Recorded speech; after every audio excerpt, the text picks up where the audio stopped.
굉장히 안타까운 거는 지금 당분간의 가격 상승은 넌 막을 방법은 없다고 봅니다. 예, 골든타임을 놓쳤죠. 현금 보유량이 없다. 유동성이 확보가 되지 않았다. 근데 센 보유세가 왔으면은 그분은 뭐 정리를 하거나 아니면 약간 하향 조정하거나 뭐 이런 식으로 하셔야겠죠.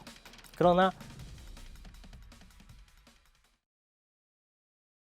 안녕하세요. 지식이 되고 돈이 되는 시간 부동산 클라스의 정준입니다. 자, 요즘 뭐 부동산 집값은 오르고 그리고 거래는 뜸하고 또 세금 이슈까지 겹치면서 뭐 도대체 시장이 어떻게 가는 것이냐 이렇게 궁금해 하시는 분들이 좀 많을 것 같아요. 자, 그래서 오늘은 이승훈 부동산 연구소의 이승훈 소장님을 좀 모시고요. 현재 시장 한번 흐름을 짚어보도록 하겠습니다. 어서 오세요. 네, 안녕하십니까. 네, 반갑습니다.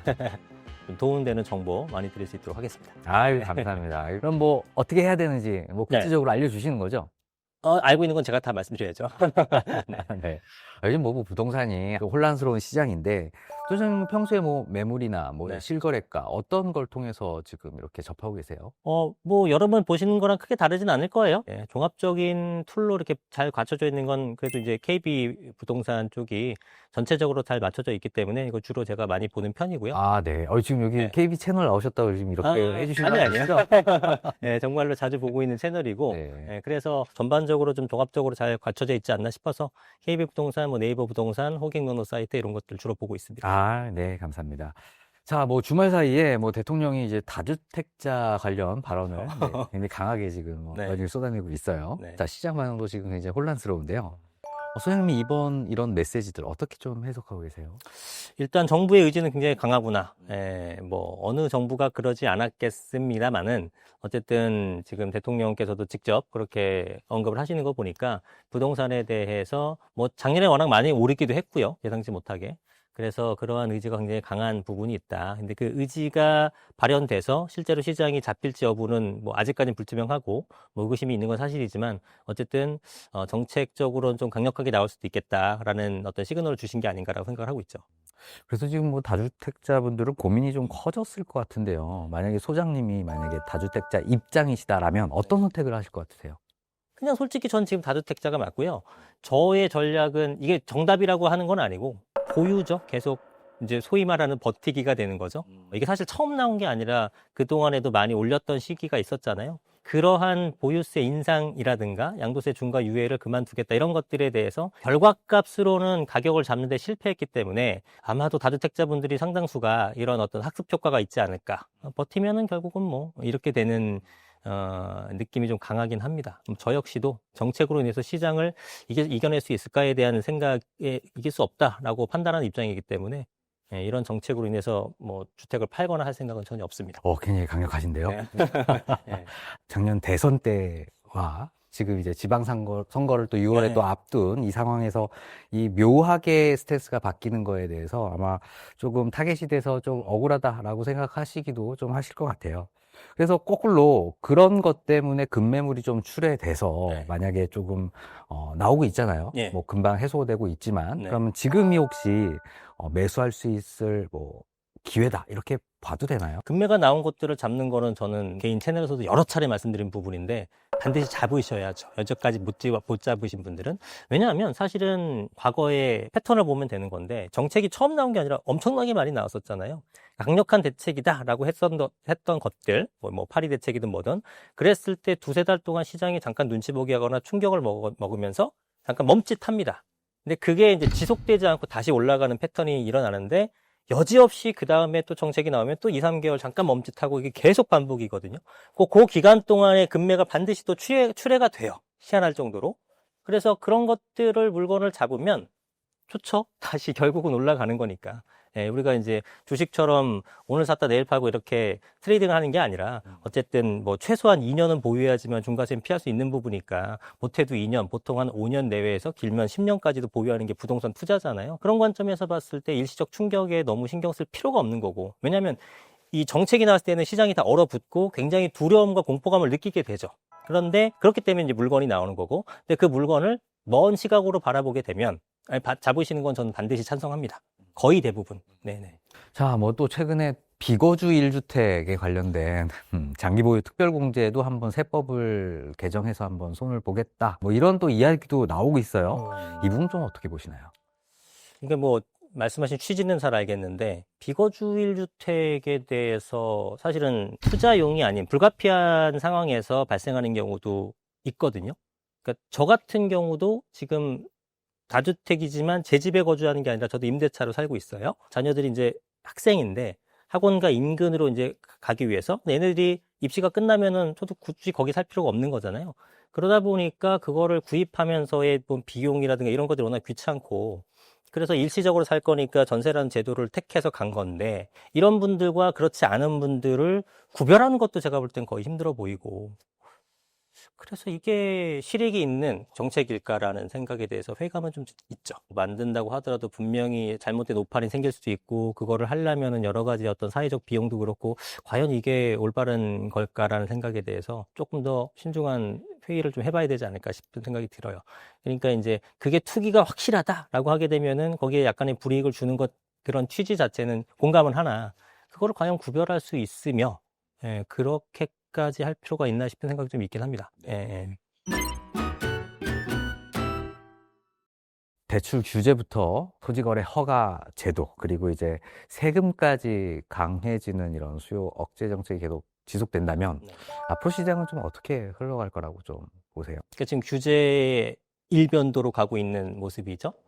근데 지금 시장에서 가격이 상승하는 가장 중요한 요인은 우리 지역계 들어섰겠습니다만 공급에 대한 부족분입니다. 근데 공급이 단기간에 되는 게 아니다 보니까 공급이 되는 시간 동안에 지연을 하기 위해서 여러 가지 규제를 쓴다고 생각을 하거든요. 근데 지금 뭐 토지거래 허가제로 인해서 거래량이 좀 많이 끊기기도 했고, 그리고 뭐 지금 대출에 대한 규제, 뭐 가산금리도 굉장히 높아진 상황이고, 심지어 투기랑은 전혀 연관도 없는 전세자금 대출에 대해서도 축소를 하고 있고 이런 입장이잖아요. 거기다가 지금 추가적으로 세금에 대한 규제까지 나온다면은 사실은 굵직한 카드는 다 쓴 거거든요.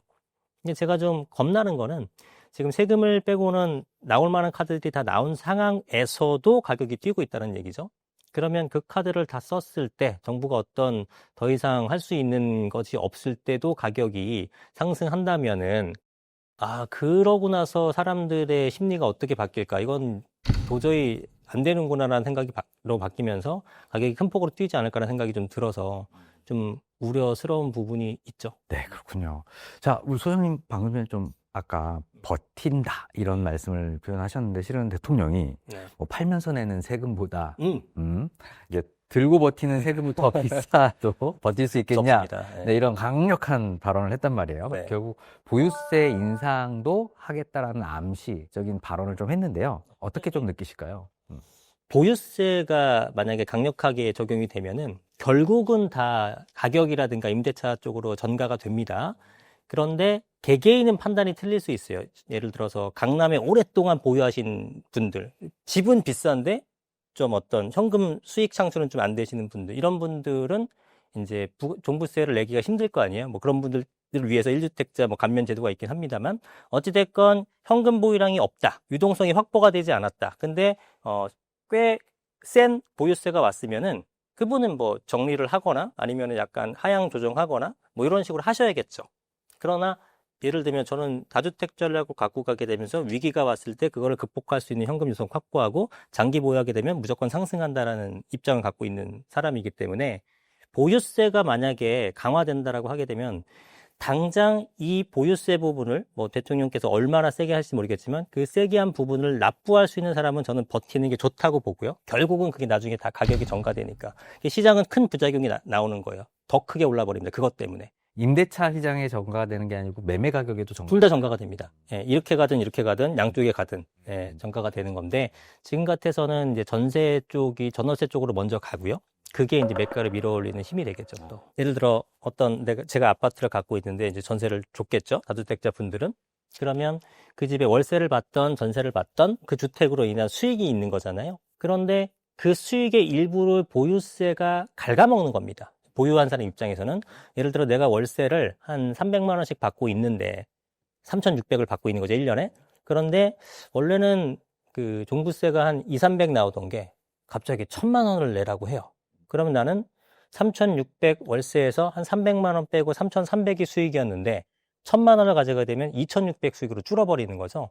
그러면 수익률이 그만큼 줄게 되는 거잖아요. 수익률이 떨어지게 되면 사람들이 집을 살 생각을 잘 안 하게 되죠.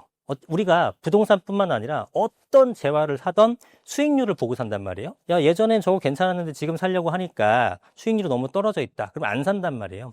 그렇게 시장에서 보유세 강화시키게 되면 거래가 줄어들게 되고 이게 좀 지속되게 되면은 공급자 입장에서는 공급을 안 하게 됩니다. 집을 지어봤자 사람들이 살 분위기가 아니네. 보유세 집만 사게 되면 보유세가 세지니까 그러니까 공급을 안 하게 되는 겁니다. 우리는 집이라는 곳에서 항상 거주하면 살아야 되는 건데 필수 재화니까 그걸 안 하면 공급을 안 하게 되면은 매년 늘어나는 그 수요를 어떻게 감당할 거라는 거죠. 그럼 그 수요를 분산시키는 것도 아니고 매매도 못하게 그러면 전세나 월세 쪽으로 쏠리게 되기 때문에 결국은 보유세를 증가시키게 되면은 전월세로 전가되는 속도가 더 빨라지는 겁니다. 그리고 전월세 가격이 오르게 되면 다시 수익률이 좋아지는 거니까 거기에 맞춰서 매가가 또 상승하는 구조가 됩니다. 그래서 버티면은 이런 말 해도 되나요? 버티면 결국은 가격은 상승하기 때문에 여유가 있는 분들은 보유세가 얼마가 나오든 신경 안 쓰고 버티셔도 됩니다. 네. 자, 뭐 정부도 뭐 이런 사실을 모르지는 않을 텐데 왜 이런 메시지와 이런 프레임을 자꾸 강조하는 거예요? 저는 모르겠습니다. 이거는 내피셜이긴 한데 정부도 말씀대로 모르진 않을 것 같아요. 그리고 이 집값을 잡는 가장 시장 안정화시키는 방법은 결국은 공급에 대한 부족분 때문에 이런 사태가 발생한 거기 때문에 공급을 많이 해주면 해결될 문제입니다. 공급을 정말 많이 하고 내년에도 많이 나고 내후년에도 많이 나고 이렇게 확고한 어떤 신호를 주면은 구입하는 사람도 막 그렇게 영끌하거나 급매를 하지는 않아요. 여유가 계속 있고 오늘 아니면 내년에 사지 뭐 이렇게 될 텐데 지금 뭐 여러저러한 이유 때문에 공급은 사실상 굉장히 많이 끊긴 시기가 돼버렸고 그럼으로써 지금 올해부터 입주량이 확연하게 줄었잖아요. 그런데 정부 입장에서는 공급 대책은 발표를 했어. 며칠 전에도 발표했죠. 근데 그게 발표해도 뭐 몇만 호 이것도 중요하지만 몇만 호가 그래서 도대체 언제 입주가 되는데 라는 관점에서 본다 그러면은 아직도 멀었어요. 나는 다음 달 전세 만기인데 집이 없어서 난리인데 공급대책 발표한 거 딱 보니까 10년 뒤나 입주하게 생겼어. 답답한 거죠. 현 정부의 잘못은 아니고 그동안에 누적된 결과물입니다. 그래서 정부가 어떻게 할 수가 없어요. 그래서 지금 현 정부가 계속 노력하는 부분은 어쨌든 공급대책을 계속 내놓으면서 꾸준하게 장기적으로 봤을 때 공급은 해줘야 되니까 이렇게 하는 건 방향성은 바람직하고요. 그리고 그 기간 동안의 가격 상승을 제어하기 위해서 여러 가지 수요 억제책을 쓰는 겁니다. 그러니까 저는 방향은 틀렸다고 보진 않는데 이 방법밖에 없기도 하고요. 공급이 원활하게 될 때까지 너무 가격이 튀지 않게끔 제어를 해주는 건 맞는데 그게 이제 이 수요 억제책을 쓸 때 너무 강력한 우리 보유세라든가 이런 것들을 쓰게 되면은 일시적인 효과는 있지만 시장의 반작용이나 부작용이 훨씬 더 클 수 있기 때문에 이런 거에 대한 정책을 낼 때는 좀 더 세밀한 부분이 좀 논의가 돼야 되지 않나라고 판단을 하는 거죠. 자, 그럼 뭐 소장님이 만약에 뭐 정책을 좀 입안을 하는 입장이다라고 하신다면 어떤 정책을 지금 시점에서 좀 굉장히 안타까운 거는 지금 당분간의 가격 상승은 전 막을 방법은 없다고 봅니다. 예, 골든타임을 놓쳤죠. 왜냐면은 민간 기업들은 수익이 생기는 곳에는 하고 수익이 안 생기면 안 하는 거예요. 그럼 경기 상황 따라서 확 지었다가 뭐 또 잠깐 안 했다가 이럴 수 있어요. 그러다 보니까 가격이 이렇게 급등락을 하는 부분인데 제가 볼 때는 매년 꾸준하게 공급해 주는 게 굉장히 중요하거든요. 근데 그건 민간 시장에 기대할 수가 없어요. 안 하죠. 수익이 안 나는데 누가 합니까? 그러니까 그 역할을 누가 해야 되냐면 공공이 해야 되는 거예요. 그래서 공공은 매년 꾸준하게 이게 들어갈 사람이 없을 것 같아도 공급은 꾸준하게 해줬어야 되지 않나라고 싶습니다. 그러니까 지금이라도 그렇게 했으면 좋겠어요. 뭐 임대 아파트가 됐건 임대 아파트도 전체 시장 안정화시키는 데 굉장히 좋은 전략 중에 하나거든요. 왜냐하면 임대 아파트를 짓는다는 것은 전월세 시장을 조금 안정화시키는 거잖아요. 전월세를 안정화시킨 건 매가를 안정시키는 장치니까 궁극적으로 되게 좋은 방법이라고 보는 거고 단기적으로는 방법이 없어요. 왜냐하면 지금 당장 소위 삽을 파도 한 3년, 4년 거리는 게 아파트 사업이기 때문에 우리가 원하는 건 양질의 주택이고, 그러니까 정부가 이제 뭐 이번에 뭐 도시형 생활주택에 대한 인허가를 좀 완화해 주거나 아니면은 지식산업센터나 이런 것들을 오피스텔로 전환해주겠다. 저는 100% 이거 나올 줄 알았거든요. 당장 할 수 있는 방법은 그거밖에 없어요. 왜냐면은 입주량을 늘리는 건. 근데 그건 비아파트 형태고, 근데 사실은 사람들이 원하는 양질의 주택은 아파트다 보니까 아파트 쪽도 꾸준하게 할 수 있는 장치를 마련해 두는 것이 긴 미래를 봤을 때는 하시는 것이 좋다. 당장의 집값 상승은 저는 막을 방법은 없다고 봅니다. 그거는 방법이 없어요. 서울 서권은 이제 완전 외곽이라고 하더라도 저는 26년 올해를 넘기지 않고 어느 지역이든 다 오를 걸로 보고 있고요. 그 빌라 거래가 상당히 많아졌고, 근데 아파트와 동일하게 핵심지 위주로만 거래가 됩니다.